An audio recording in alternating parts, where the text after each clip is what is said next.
Apakah pemerintah Lampung anti terhadap kritikan atau bakal menggiring kaum-kaum muda yang bakal mengkritik menjadi era bungkam atau tanpa suara?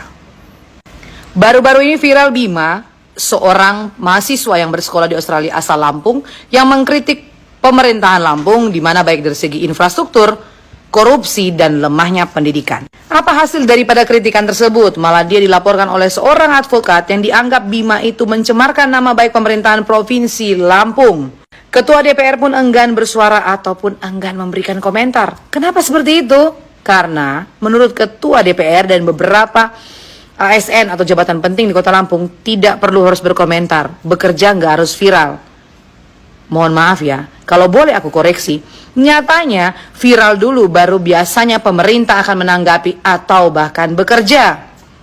Yang paling miris dari kejadian ini menurut saya ya, orang tua Bima sampai didatangi oleh oknum polisi yang kemudian meminta ijazah SMA, meminta alamat tempat tinggal, buku tabungan, apalah tetebenge, sampai dengan alamat dia di Australia.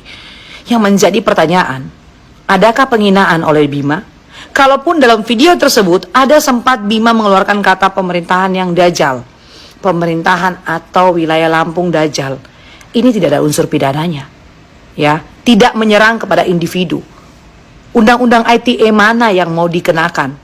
Ini yang mau saya pertanyakan kepada pengacara yang melaporkan Bima. Zaman dibuat semakin ke depan, semakin bebas kita untuk bisa bersuara atau demokrasi. Tetapi apakah dengan cara kita mengkritik atau memberi masukan kepada daerah asal kita atau daerah tempat kita tinggal dianggap sebagai rasa untuk membenci atau menggiring opini, bahkan kita dianggap memperburuk keadaan atau memprovokasi sesuatu? Jika kinerja daripada pemerintah itu baik-baik saja, mungkin tidak akan banyak kritikan yang menghampiri atau tidak menuai. Tapi kalaupun jika kinerja dari pemerintah Lampung itu baik dan ada kritikan, harusnya sebagai pemerintahan yang bijak menerima kritikan itu dengan berbesar hati atau lapang dada. Bukannya malah memperburuk keadaan kemudian mencoba menunggangi ormas tertentu untuk melaporkan Bima. Apakah semakin hari kita akan diperhadapkan dengan pemerintahan yang anti kritikan atau akan menggiring kepada kita untuk menghadapi era bungkam atau tanpa bersuara menghadapi pemerintahan saat ini?